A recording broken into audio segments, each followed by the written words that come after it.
बरेच म्हणतो. मी शॉर्ट मध्ये सांगतोय. आता कंटिन्युअस लर्निंग प्रोग्राम म्हणजे काय? My planning is this that we will continue this programme every 6 months or every 3 months or every year, I don't know, but that depends on you. तुमच्या लोकांवर ते अवलंबून आहे. मी व्हेरी प्राईम अकॅडमी ही तुम्हाला मी दिलेली. तुमच्यापैकी दोघं तिघं जण चौघं लोक समोर या आणि सांगा की या प्राईम अकॅडमीला आपण continuous will keep it continuous and सगळं सिस्टम आहे माझं अवेलेबल आहे सगळं and I am there with you. That is not issue. So continuous लर्निंगचा अर्थच तो आहे की दर 6 महिन्याने किंवा दर एका वर्षाने, पण डिपेंड म्हणजे तुम्हाला कसं वाटतं त्यानुसार. त्याचप्रमाणे जे आता जे ट्रेडर्स आहेत 6 महिन्यातून एकदा बरं. 6 महिन्यानंतर आपण एकदा करत जाऊ. आणि जे काही ट्रेडर्स आहेत ज्यांनी आपल्याला आता सांगितलेलं आहे, जर तुम्हाला तुमची इच्छा असेल तर या सगळ्यांचं एक कम्युनिटी मी बनवणार आहे माझ्या वेबसाईटवरती. आणि त्या कम्युनिटीमध्ये तुम्हाला मी इन्व्हाइट करेन. तुम्ही ती कम्युनिटी जॉईन करा. तिथे प्रश्न करा, विचारा, उत्तरं तुम्हाला देण्यात येईल. आणि त्या कम्युनिटीचे जे मॅनेजर्स राहतील, आता जसं आपले पाठक सर आहेत, नंतर आपले हे आहेत, प्रभू आहेत, हे आहेत, मी आहे, असे जितके काही अजून तुम्ही फक्त नावं एवढे घेतले याचा अर्थ असा नाही की बाकी खूप आपल्याकडे ट्रेडर्स चांगले नाही आहेत. अशातला बरेचसे ट्रेडर्स आहेत, खूप चांगले ट्रेडर्स आहेत, पण ते तेवढं हे स्वतःला ते समोर आणत नाही. मला माहिती आहे असे खूप ट्रेडर्स. तर वेल्थ इज आपला गोल आहे, बरोबर. आता मॅक्झिमम पैसा कोण हे करतो, कलेक्ट करतो, त्याचं जर आपण बायफर्केशन केलं तर तुमच्या लक्षात येईल की CAGR नावाचा एक कॉन्सेप्ट आहे, त्याच्यावर आपण डिसाईड करतो. जे बेस्ट जगातले मोठ्यात मोठे जे ट्रेडर्स आहेत किंवा इन्व्हेस्टर्स आहेत त्यांचा CAGR काय आहे? 25 to 35% आहे.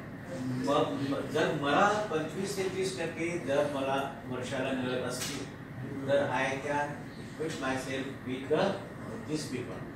हे मोठे मोठे इन्व्हेस्टर्सच्या सोबत मी स्वतःला इक्विट करू शकतो. बेसिकली तुम्हाला स्वतःला विचारायचं आहे की मला माझा CAGR किती असला पाहिजे आणि त्याच्यासाठी माझं इन्व्हेस्टमेंट किती आहे. आता ट्रेडर्स पैकी जॉर्ज सोरोस माहिती आहे, तो शॉर्ट सेलर्स आहे. तो स्टडी करतो, कंपनीची माहिती घेतो, सगळे डाटा वेबसाईटवरती अवेलेबल असतो. कोणी माल विकत घेतला, याला कोणी माल विकला, यांनी कोणाला माल विकला, सगळ्यांचे बॅलन्स शीट्स वगैरे स्टडी करतो आणि डिसाईड करतो की हे या ठिकाणी मोठ्या प्रमाणात चोरी होत आहे. आणि नंतर तो माल विकतो आणि नंतर मग बाहेर हे करतो आणि त्यातनं तो करोडो रुपये कमवतो. अदरवाईज सगळे जे ट्रेडर्स आहेत इंडियामध्ये ते काय करतात, ते आहेत हेजिंग करतात. प्युअर ट्रेडर्स नाही आहेत. प्युअर ट्रेडर्स तुमच्या आमच्या लोकांमध्येच मिळतील दोन्ही साईड. हां, पण ते जे लोक ते असतात म्हणजे जे ऑफिसेस बसलेले आहेत, करोडो रुपये लोकांकडनं घेत आहेत, 10,000, 5,000 करोडचे त्यांच्याकडे आहे, त्यांचं हे जनरली हेजिंगमध्येच असतं. आणि त्यांचं जसं म्हणालो मी, त्यांचं CAGR हा 25, 30, 40 फक्त एक सोडला कोण तर ते एक राकेश झुंझुनवाला, तो शेअर्स तो प्रायव्हेट प्लेसमेंटमध्ये जास्त आहे. Is method to buy the company before it is listed. हां, हे बाहेर IPO. पण अदरवाईज निफ्टी ग्राफ जर बघितलं, तर तुम्ही लक्षात घ्या, कोणत्याही प्राइसला तुम्ही घ्या, कोणत्याही वर्षी घ्या, हायेस्ट प्राइसला घ्या, 3 वर्षात तो वाढतोच वाढतो. वर आला तरी त्याच्यावर जातोच जातो.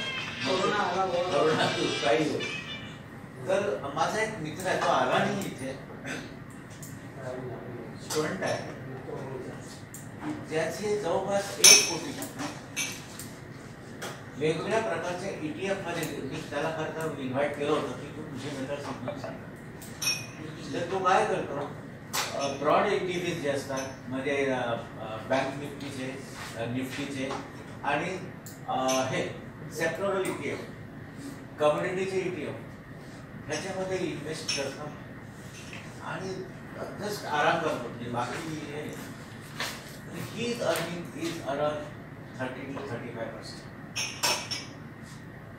30-35 रुपये 35% जर दर महिन्याला दर वर्षाला मिळत असतील तर तुम्ही ते कंपाऊंड केलं तर तुम्ही प्रचंड मोठा रक्कम होतं. तर असा अजिबात विचार करायचा नाही की शेअर मार्केट डेंजरस मार्केट आहे. अजिबात नाही, त्यांना ॲब्सोल्युटली काही माहीत नाही. त्यांनी सुद्धा शेअर मार्केटमध्ये पैसे गुंतवावे, मेथड वापरावे. मला एक्झॅक्टली कशामुळे 2000-4000चा लॉस झाल्याबरोबर मी अस्वस्थ होतो का? अस्वस्थ होतो. ठीक आहे, ईटीएफ मी घेतो. मला 100% माहित आहे ईटीएफ हा परत जाणार. मला काही टेन्शन घेण्याचं काही कारण नाही. हा निफ्टीचा ग्राफ आहे, जुना ग्राफ आहे, हा आताचा ग्राफ आहे. कोरोना विराणा काही हे नाही, कंटिन्युअसली वरच आहे.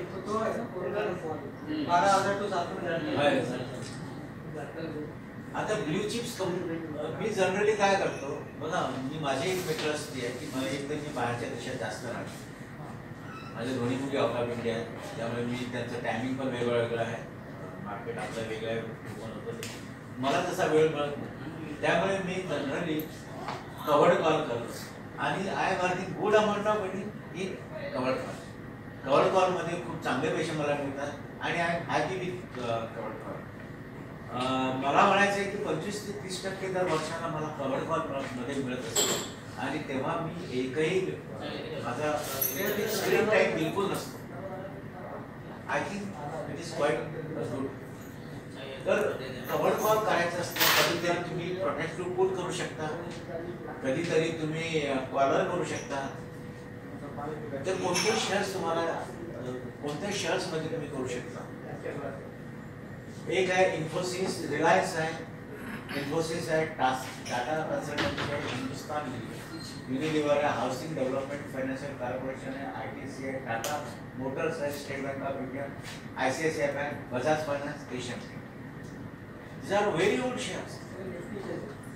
हे एकदम ब्ल्यू चिप्स आहेत, अतिशय चांगले शेअर्स आहेत. विकत घ्या, कव्हर्ड कॉल करा किंवा प्रोटेक्टिव्ह पुटपेक्षा कव्हर्ड कॉल मी जास्त प्रेफरन्स करतो. नंतर आता विकली ग्राफचा अभ्यास करा. नेहमी तुम्ही स्टडी करणार असाल तर विकली ग्राफचा स्टडी करा.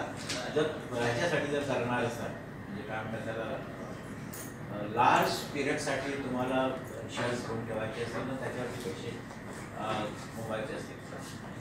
तुम्हाला जास्त पैसे मिळणार नाही, मी परत सांगतो. 25-30 is a good amount according to me. कारण मोठे मोठे जे ट्रेडर्स आहेत ते सुद्धा तेवढेच कमवतात. ग्लोबल ट्रेडर्स तेवढेच कमवतात. तर त्याच्यामध्ये तुम्ही बुलबुश एरिया बेअरबुश एरिया बघा विकलीमध्ये आणि त्याच्यानुसार ट्रेड करा. एक शॉर्ट मेथड मी काढलेली होती, काही लोकांनी ती वापरली पण आहे. 3 मिनिटाचे 10 शेअर्स, 10 कॅन्डल्स, 3 मिनिटाचे 10 कॅन्डल्स. मॉर्निंगला तुम्हाला 9:45 मिळतात. मॉर्निंगला 9:45 तुम्हाला 3 मिनिटाचे 10 कॅन्डल्स मिळतात. जो हाय असेल लो असेल तो मार्क करा, मार्क करून ठेवा आणि करंट वर जात असेल तर तुम्ही बाईकमध्ये राहा, खाली जात असेल तर सिरिंग 9:45 मिनिटे. मी बरेचदा 9:45 माझे जे लेख आहेत किंवा माझ्या ते सामन्यामध्ये मी लिहितो, मी तुम्हाला प्रत्येकाला सांगतो 9:30 ते 9:45च्या दरम्यानच ट्रेड घ्या. आणि तो पण मी तुम्हाला ट्रेंड समजून जातो की ट्रेंड कसं म्हणजे आजचा ट्रेंड कसा. तर